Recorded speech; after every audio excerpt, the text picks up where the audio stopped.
Hey everyone, for those of you who have read our blog post on snow shoveling pain, you already know that over 50% of snow shoveling injuries are sprain strain injuries.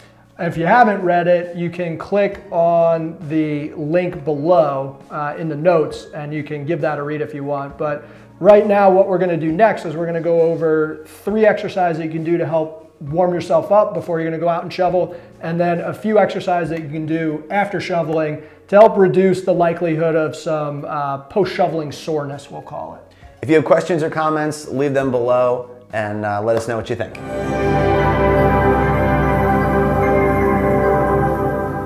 Hey guys, our first exercise is going to be a reverse lunge, and we're going to use our shovel here as an assist. So we're going to keep it on the same side as the leg that's going back. So we're going to stay nice and tall. We're just going to bring that back leg back, bend at the front leg to about 90 degrees. And again, we're using the shovel to hold on for balance. Obviously use caution, make sure you're not on a slick area.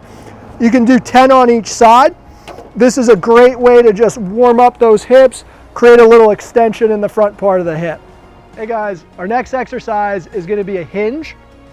So when we're shoveling, we've talked about this before where we bend a lot. We want to make sure that we're bending from our hips and not our back.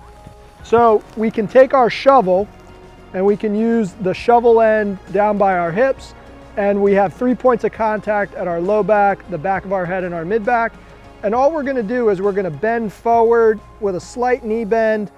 We're going to feel a nice stretch in the hamstrings, a nice stretch in the hips. And what we're trying to make sure is that we're not bending at our back, because if we do, we'll lose that point of contact. This one we can do about 10 times and then move on to the next one. Our last exercise, again, we're going to use our shovel. We're going to take it, place it behind the head on the top part of our shoulders. Feet are going to be hip width apart. This is going to give us a nice stretch in through the chest. And then all we're going to do is we're slowly going to start to rotate from side to side. We're not going to go too fast. Each rep, you want to try and get a little bit further. We're going to try and go for 10 on each side. And again, we're just warming up those muscles because when we're shoveling, we do so much rotation.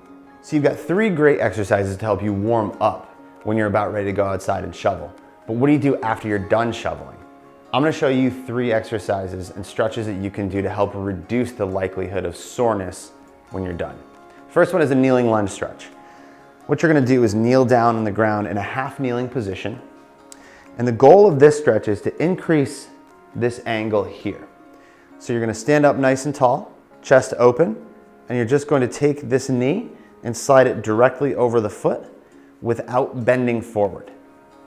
When you get into that position, you're going to hold for about 10 seconds.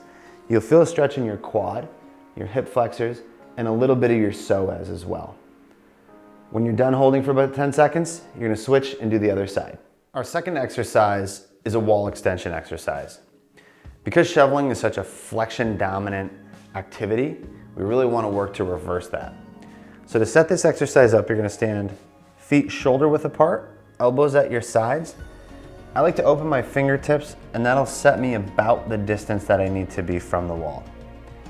Take your hands and place them on the wall at the level of your shoulders.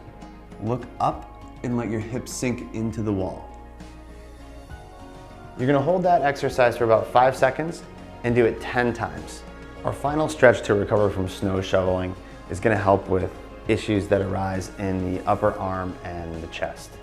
Again, we're in that position here using a lot of our arms to throw the snow. So what we want to do is take your hand with your fingers pointing backward, place your hand on the wall, feet shoulder width apart.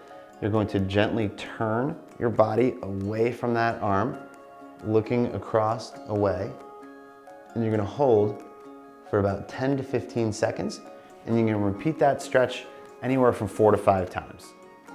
So now you're armed with 3 tips on how to warm up and 3 tips on how to stretch and hopefully reduce injury while you're shoveling snow during the winter months.